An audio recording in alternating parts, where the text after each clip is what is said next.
So welcome, welcome, welcome, our brilliant and beloved colleague, Sarah. We so appreciate your consistent leadership and solidarity. And as always, at SETS, we begin all things by giving thanks to the original stewards of the various lands we're on. We give thanks to all our ancestors, all those who toiled, without compassion or compensation. We give thanks to all our elders, community stalwarts, whose shoulders we stand on as we build, share, and learn together for our collective liberation and sovereignty. So as always, Sarah, I just really want to hear from you in terms of your background and what you'd like to share about yourself with our listeners and viewers. I'm so excited to be here today. Thank you, Victor, for this time. I'm really grateful to be doing this work in the world. Just in terms of my own background, I'm Toronto born, Vancouver raised. I'm a city kid and basically discovered ecological agriculture in my 20s, left the city, started farming. But it all tied in for me into social justice. So social justice is how I got to food and farming.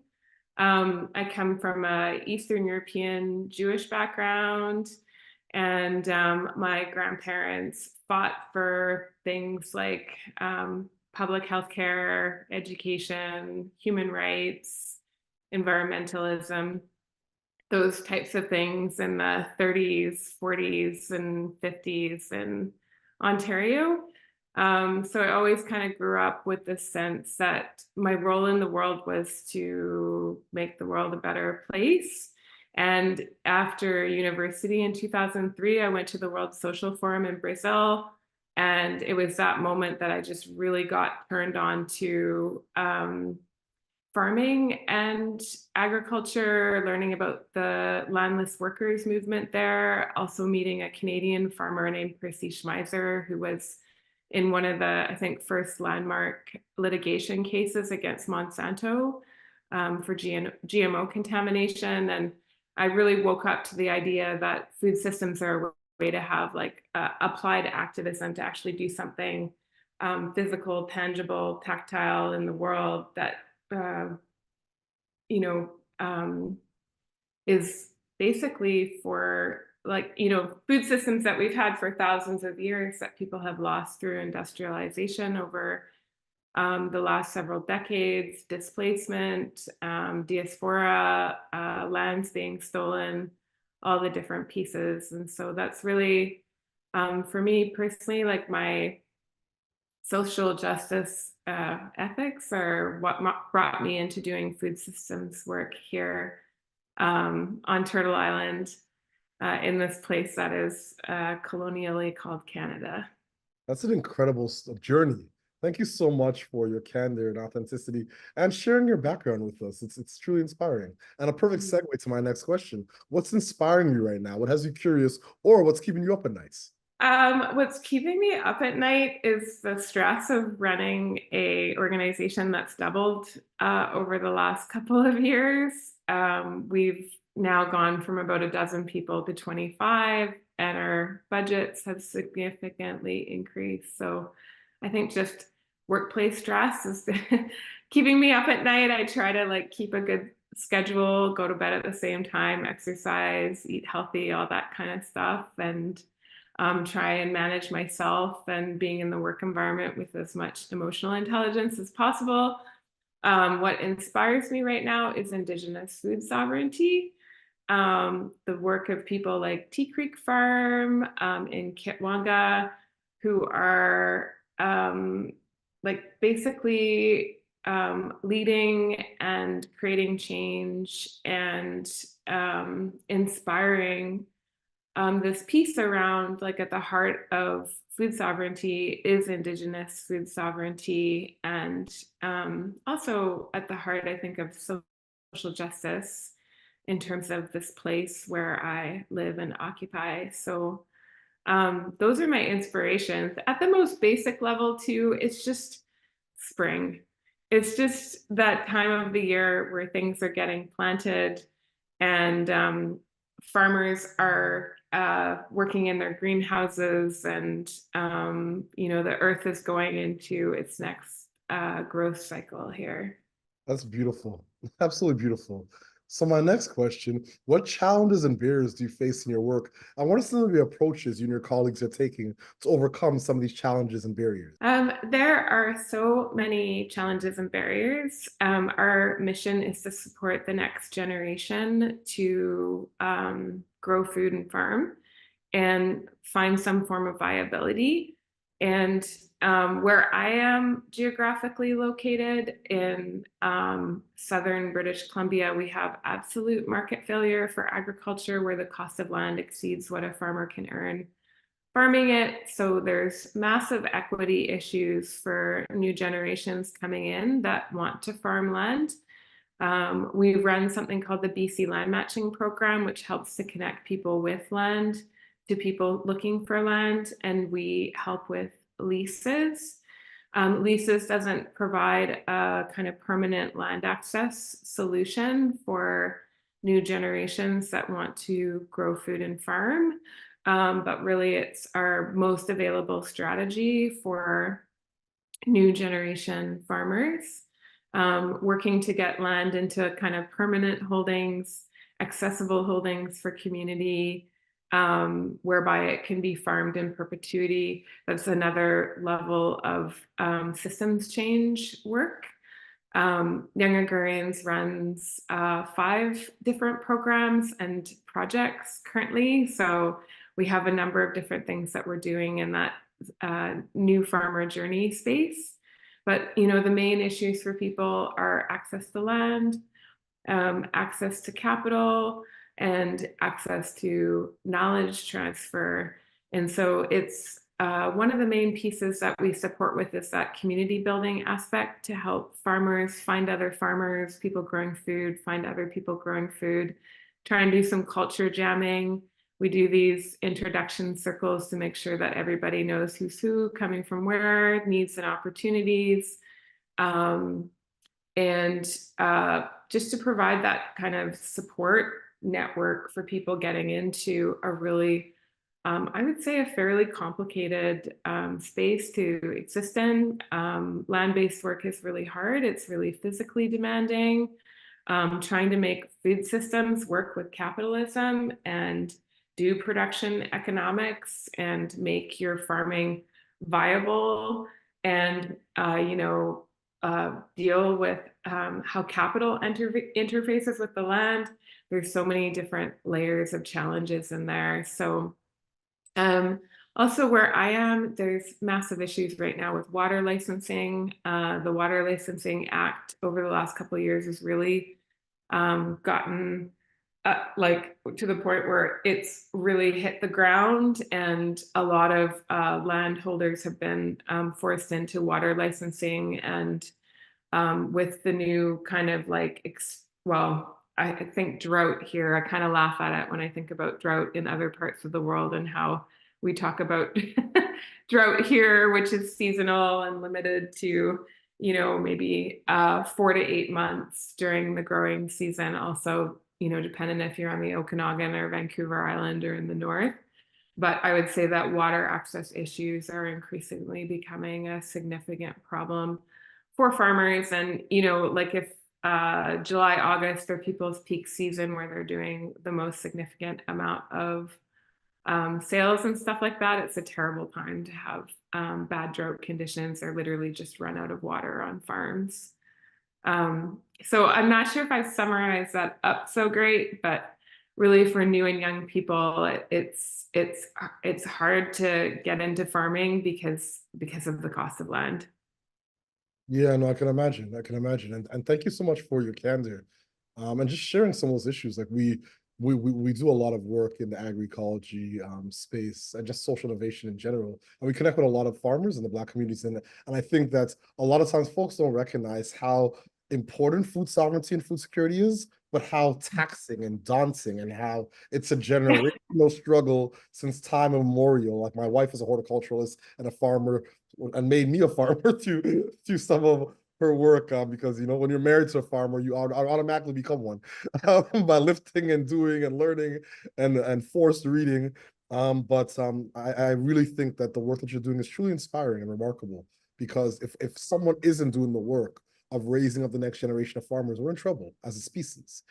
So once again, give thanks for all that you're doing for so many. So my next question, and it's my second last question, what is your ultimate goal and what does success look like and feel like to you and your colleagues? Yeah, I think what you've just identified, like if we don't raise up the next generation, we're in trouble. Canada is in like rapid rundown in terms of farming population, and you can see it on the Census of Agriculture, which gets published every 5 years. So the last big jump from 2016 to 2021 took us from 1.7% of the population farming in Canada to 1.3. And so we're on like rapid rundown. I think the numbers were less than 25,000 young farm operators, 35 and younger. And so you have an aging farming population, and then you have decreasing numbers of people able to enter, and those who enter have high failure rates. So when we're thinking about the future, we're using words like farm renewal, the need to invest in farm renewal, because if we're not investing in the next generation and really putting like programming and structural supports in place, then how do we expect people to enter in and replace farming populations? And the neoliberal policy directive has been agri-tech, automation. We see increasing corporate consolidation of the land base and ownership. And then when you're thinking about like new generations coming in, they often have to start small. They don't come in with millions of dollars of equity to be able to get into corporate agriculture. They're usually people who are really concerned about climate change, and they have to start in scale appropriate ways. And so a lot of the values that have been in the kind of government system for decades at this stage, government system, corporate agriculture system, are about consolidation and growth and getting bigger. But that really means that new generations have a hard time like digging in, planting in, and being able to grow these next generation farms. And with the pandemic, we saw that we are really dependent on short supply chain. Long supply chain doesn't create any emergency preparedness for us. It makes us vulnerable. And if we want full automation of the landscape, right, if we're not focused on putting the ecology back into the landscape, we're also not adapting to climate change, let alone this kind of like big concept that a lot of people talk about, which is mitigation through agricultural practices, which arguably at this stage, all we can do is adapt. So really, if there's a goal, if there's an idea that we get somewhere, it's really about farm renewal. But with climate change underway and with economics where they're at, like really, it's really complicated work to do to be in that new entrant space, to try and create structural change and actual structural supports. And I am continuously inspired by other people out there that are working on different pieces of the food system. And I think that, I have some hope for the future. But yeah, it's a big problem, and it's a key one for us, for our food systems for the future. Indeed. I wish my wife was home to just listen in on the conversation. She'd be clapping during this whole thing. When you talk about just the loss of biodiversity and ecology, I'm currently in the midst of a course my wife took by Dr. Elaine from Soil Food Web. It's an incredible course. It's so comprehensive. There's like 60 classes. So I'm a horrible student. You know what I mean? But I'm saying all this to say that what you're talking about is so important, because not only did COVID, there's been so many crises that have showed us how short our supply chain is. And more importantly, we recognize that, once again, as you mentioned, structural and systemic transformation is so incremental that if we don't start now, we're in trouble.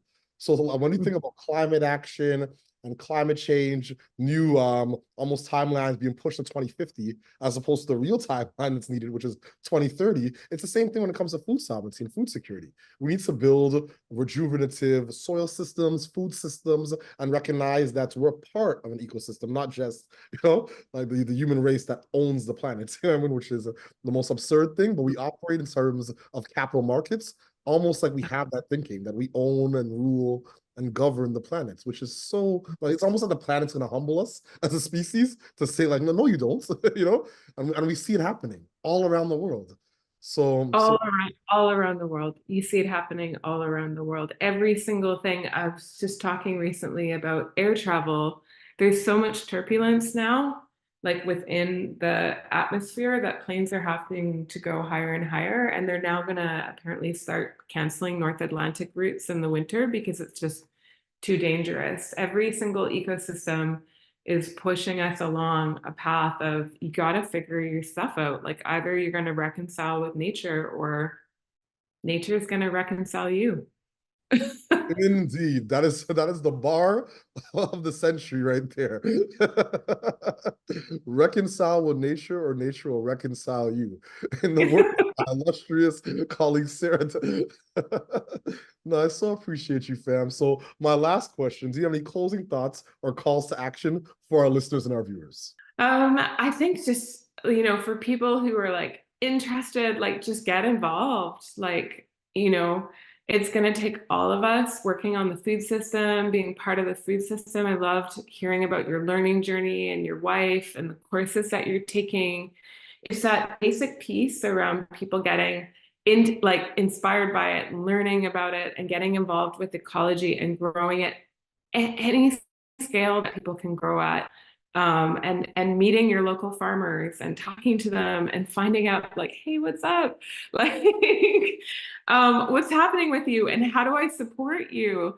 And it's not just the farmers, it's all the value adders out there, the people who are working with really high quality primary ecologically grown product and transforming it into value add, and also working in the food system to, like, do those pieces. So, the food system is all of us. It's like we're all eaters and we're all participants. And the more people are, like, tuning in and getting involved and learning, like, I think that's really what is so important today. And none of our work, like, none of our farmers, like, we need community, we need the public engaged, we need people involved. That's how we build a local, resilient, hopefully climate adapted food system. And get involved with the there's a fight, Ontario, they're trying to preserve farmland that the government wants to turn into airports. Like, get involved with, like, whatever the things are, whether it's like food share or there's just so many exciting things that are happening and people that are resisting and growing change. And I think just having more people involved and learning is really where the shift is going to happen. Shay, I couldn't agree more. Thank you so much, family, for your remarkable visionary leadership, your solidarity, your tenacity, resilience, and all the authenticity that you bring to this work. And as always, it sets to close this conversation, this interview, the way we began, by giving thanks, as always, and acknowledging the original stewards of the various lands we're on. We give thanks to all our ancestors, all those who toiled, our compassion or compensation. We give thanks to all our elders and community stalwarts whose shoulders we stand on as we build, share, and learn together for our collective liberation and sovereignty. Sara, I appreciate you. Oh, thank you. Thanks so much.